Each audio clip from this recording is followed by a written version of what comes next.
नरेंद्र मोदी और अमित शाह की बीजेपी जब से अब की बार 400 पार के नारे के साथ लोकसभा चुनाव लड़ी थी और लोकसभा चुनाव में 400 सीट तो नहीं आई, लेकिन देश की जनता ने उन्हें 240 सीट पर रोक दिया, जिसके बाद बीजेपी में अब इस ऐसी स्थिति उत्पन्न हो गई है कि कोई किसी की बात सुनना नहीं चाहता।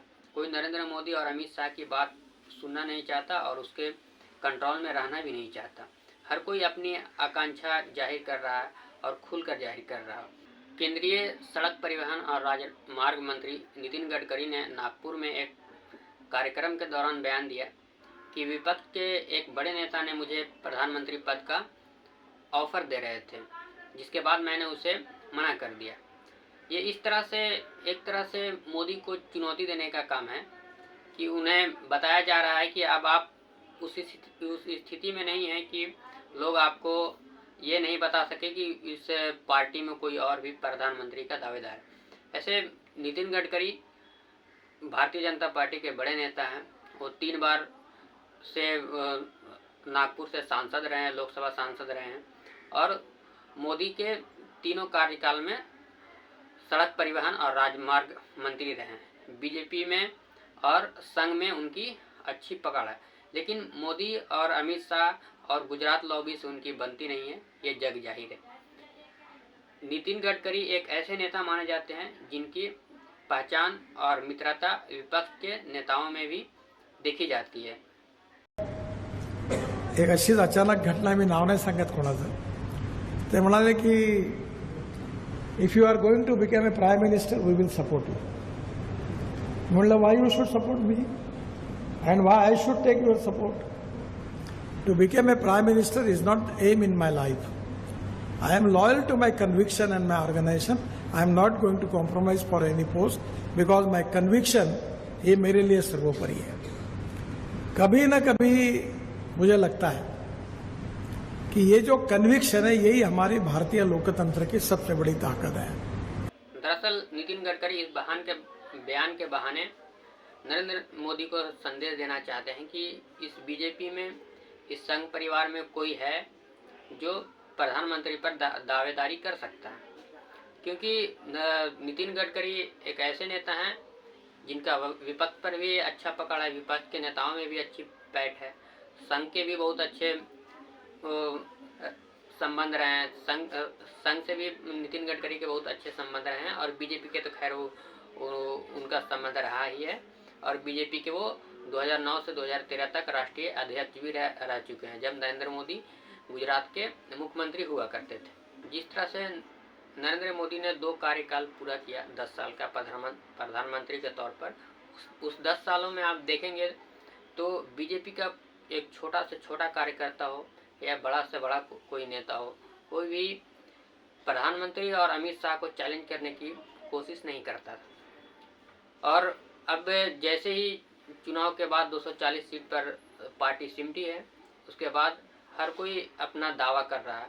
आपने कल हरियाणा के जो मंत्री रहे हैं, पूर्व मंत्री रहे हैं अनिल विज, उन्होंने दावा किया है कि अपनी सीनियरिटी के आधार पर मैं मुख्यमंत्री का दावा करूंगा, मैं अपना दावा पेश करूंगा मुख्यमंत्री का। ये बोलने की हिम्मत आज से जो नरेंद्र मोदी के 2 कार्यकाल रहे प्रधानमंत्री के, उसमें किसी की हिम्मत नहीं होती थी, लेकिन अब नेता खुलकर बोल रहे हैं कि नहीं, मैं मुख्यमंत्री का दावेदारी पेश करूंगा। आपने देखा होगा जिस तरह से जम्मू कश्मीर में टिकटों के बंटवारे के बाद लोग पार्टी के अंदर से ही बगावत करने लगे, बगावती तेवर अपनाने लगे। आपने हरियाणा में देखा होगा जिस तरह से चुनाव में टिकटों का बंटवारा हुआ, उसके बाद कई नेता पार्टी छोड़कर चले गए।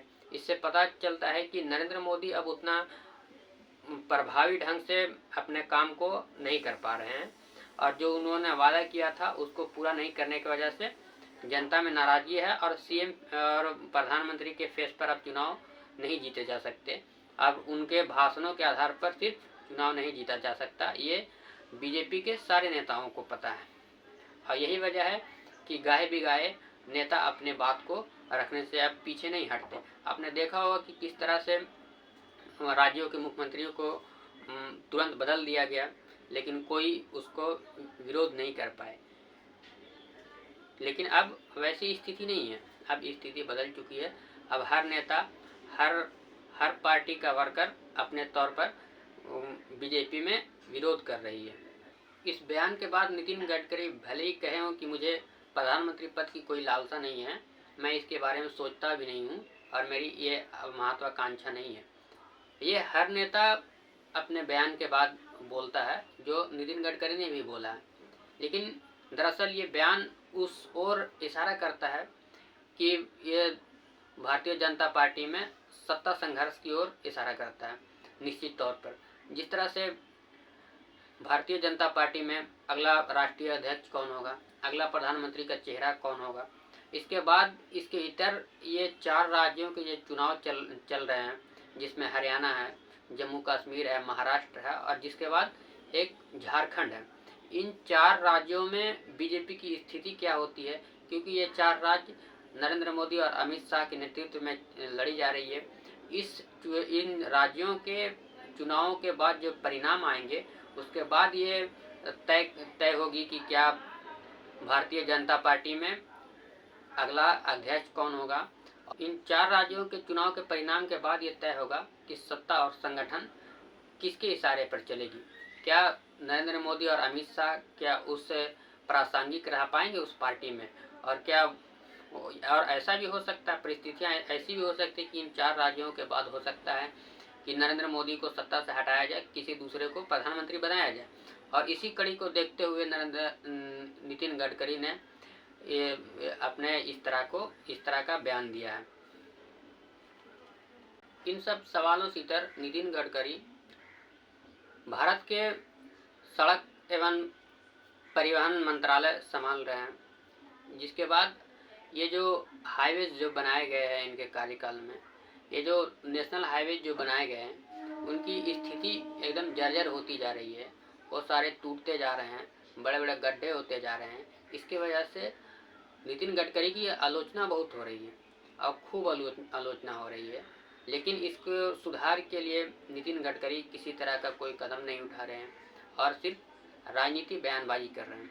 उनके गृह जिला महाराष्ट्र में चुनाव होने हैं और चुनाव को लेकर इस तरह से सहानुभूति बटोरने के लिए, या एक तरह से कहिए कि अपनी तस्वीर को, अपनी छवि को एक साफ सुथरा नेता बनाने के लिए, जो संघ और बीजेपी के लिए कमिटेड हो, ऐसा छवि बनाने के लिए ऐसे बयान भी दिए जा सकते हैं। इसके कई मायने हैं।